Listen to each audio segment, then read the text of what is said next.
Highway to Hell is getting really super hot. But before we can get off the exit on the Highway to Hell, we have to stop real quick at Fully Loaded. This is 1998 Year in Review with me, Daniel Rock 08, and today I am talking about WWF Fully Loaded, and this is a fully loaded show. You have The Rock versus Triple H in a 2 out of 3 falls match for the Intercontinental title. You have Austin and The Undertaker taking on Kane and Mankind for the tag team titles in the main event. You have a Bikini Contest between Sable and Jacqueline and some other stuff. The Highway to Hell is getting red hot. On our road to SummerSlam, we have to make one quick pit stop right here at Fully Loaded. Undertaker says he wants a title shot.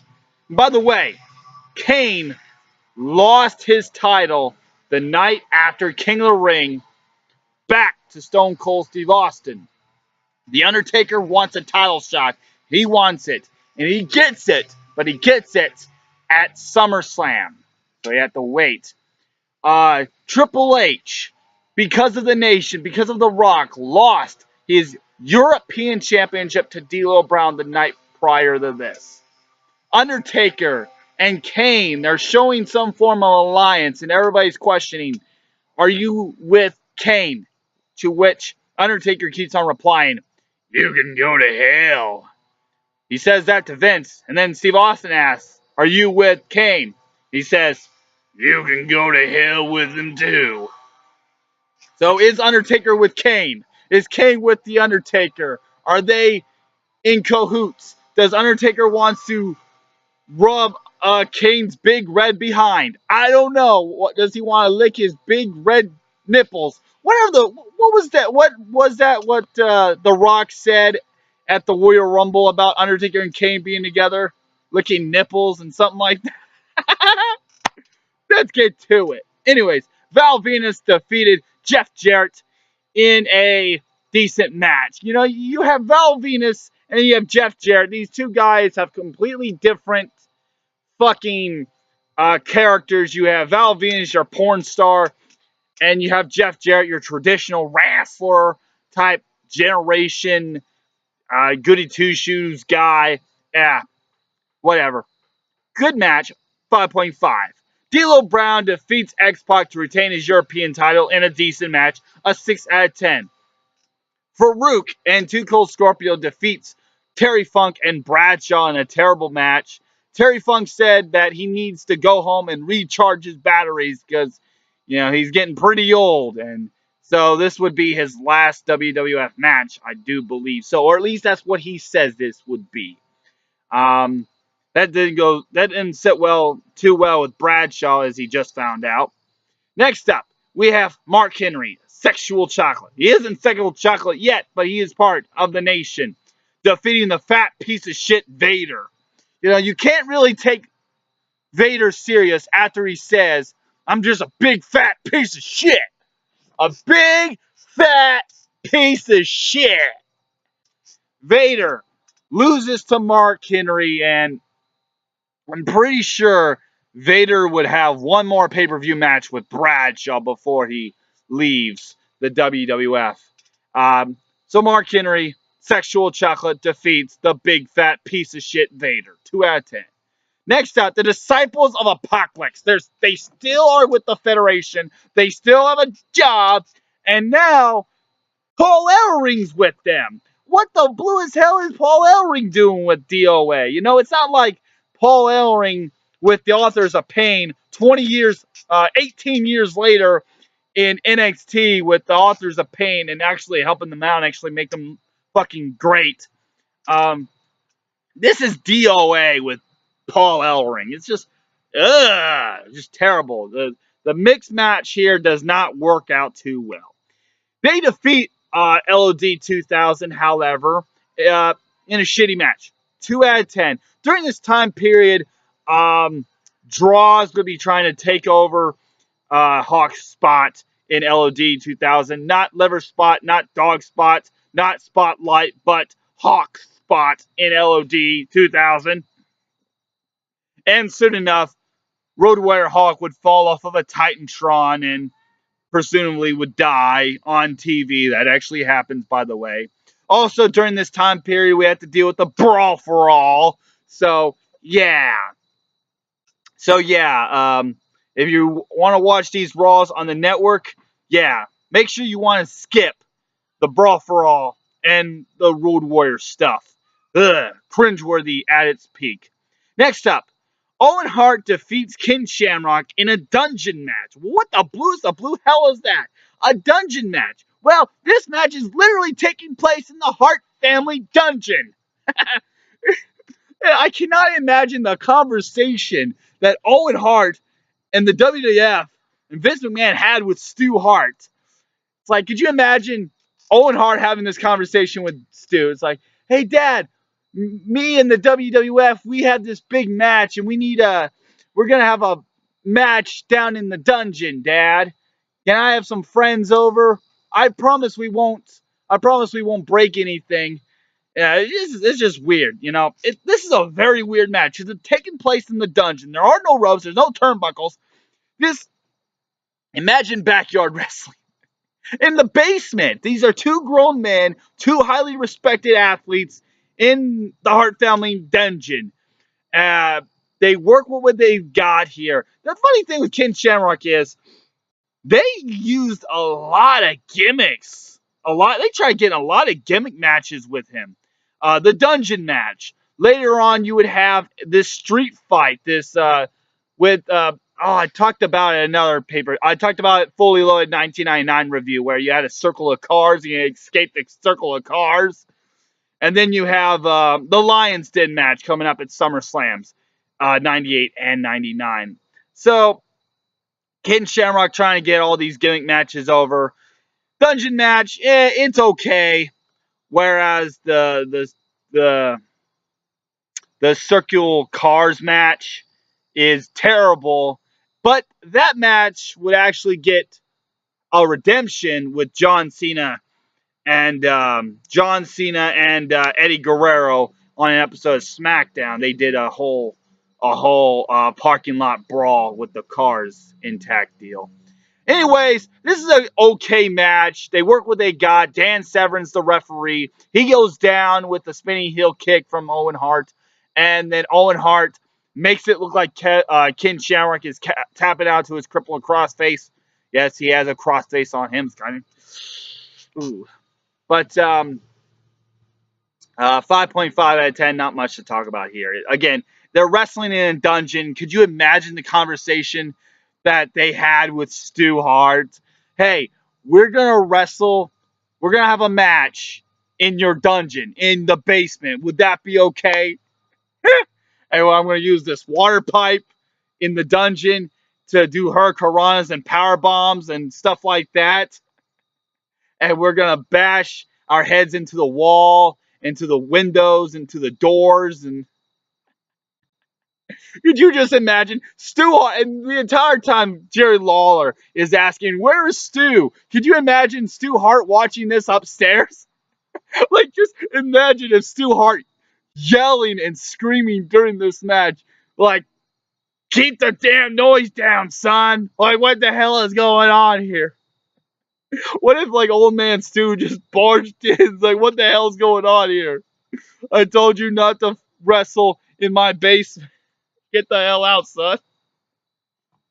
I just can't. Could you imagine the conversation that they had with Stu Hart? And we're gonna film this whole match in the dungeon.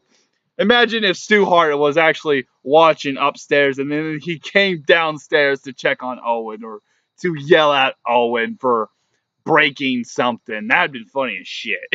5.5. Seriously, though. The Rock and Triple H went to a time limit draw in the 2 out of 3 falls match for the Intercontinental Championship. This was supposed to be champion versus champion, title for title, with the European title also on the line. But as I said, The Rock cost Triple H his European title against D'Lo Brown. Oh, you're looking at the real deal now. Whoop! I'm going to kick your sorry ass to the streets. This is an awesome match. These two guys never had a shitty match. These guys been through everything. These guys had so many matches at so many different points in their careers. First of all, they had matches when it was the Blue Blood versus the Blue Chipper, Hunter Hearst Helmsley versus Rocky Maivia. They wrestled at Survivor Series 1996 in the Survivor Series respective tag teams. They had matches on Thursday Raw Thursday, which is stupid name, stupid. To fast forward, now you had the leader of the D-Generation X in Triple H, the leader, the ruler of the Nation of Domination in The Rock. So now you have the Nation, you have the D-Generation X feud going on.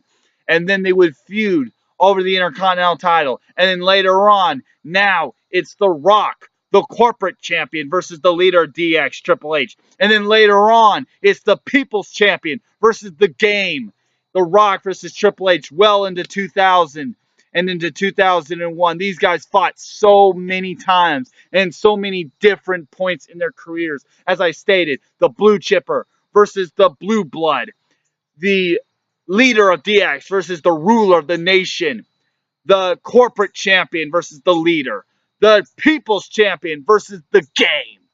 These two guys, this and Undertaker versus Kane are two of my most favorite rivalries of all time, no doubt about it.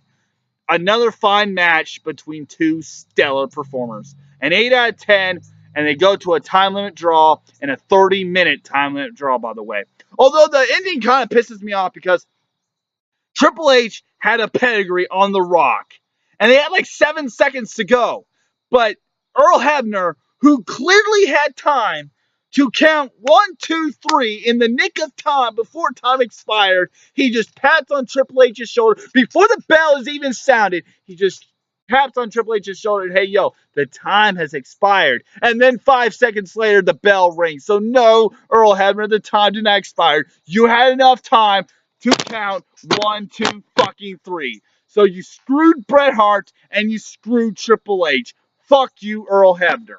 But this is a fine match. The Nation gets involved. The Outlaws, D-Generation X, everybody gets involved here. Good match, 8 out of 10. Then the main event. Throughout the entire time, is The Undertaker going to show up? And if he is going to show up, is he with cahoots with Kane? Does these two brothers, are they back together?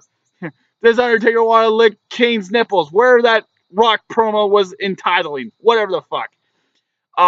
Undertaker wasn't going to show up. We thought he wasn't going to show up. He was going to get replaced by the Brooklyn Brawler, for God's sakes. But he does show up. And he shows up wearing a bandana and blue jeans, and he looks like the American Badass Taker. But eventually he gets ready, and he gets in his gear, and he comes out to my personal favorite theme of all time. And it's not a typical Undertaker theme. He had this theme for one night only, and it's this night. Go check out Undertaker's 1998 Fully Loaded theme. It's the greatest theme of all wrestling time period. I'm dead, at least in my opinion. Anyways, Steve Austin and The Undertaker defeat Kane and Mankind to capture the tag team titles from them. This is a decent match. All four guys heavily, super incredibly over with the crowd. Undertaker teasing that he's not with Steve Austin, and he doesn't give a rat's ass. At the last second, he does reach out his hand, and he gets that hot tag, the hottest of hot tags. He gets the tombstone on Kane. He wins the tag team titles for the team, and he walks away with both titles as his awesome music plays. The highway to hell is getting even hotter as now the two guys going at each other for the World Wrestling Federation Championship are now the tag team champions. Good stuff here. Undertaker and Steve Austin, the new tag team champions. 6 out of 10. So the highway to hell gets even hotter and hotter. Fully Loaded, however, wasn't a very good show. Other than the last three things. Oh, yeah. Before I actually conclude this, I forgot to mention the Bikini Contest. How the hell did I forget about the Bikini Contest? Because every fucking adolescent kid stayed up, tried to watch the pay-per-view, whether their parents wanted them to watch it or not. You had Sable coming out with these fingerprints, these handprints, fucking handprints all over her titties, going up against Jacqueline in their Bikini Contest. What a sight. What a thing. But the whole rivalry between them, how many times have you rented it out? Ah, you can just see how far the women's division has became from that. How many times have you rented your body out? Slut, hoe, whore, Jezebel. How many times? How far did we went from that to Trish and Lita and the Divas search though to this? We went a far, far, far ways, and Jerry Lawler's face is incredible. Anyways, the highway to hell is getting hotter and hotter as the two guys going at each other for the World Wrestling Federation title are the tag team champions. Overall, Fully Loaded was an okay show. The main event was good. The 2 out of 3 falls title for the Intercontinental title was very good. The Bikini Contest with Sable showing her handprint titties. That whole shit was good. Everything else was kind of bleh. Anyways, I'm Daniel Rock 08. Fully Loaded gets a 4.3 out of 10. And I'll catch you next time for Heat Wave, for Road Wild, and for the Highway to Hell in SummerSlam 1998 in this year in review of 1998. I'm Daniel Rock 08. Like, comment, and subscribe.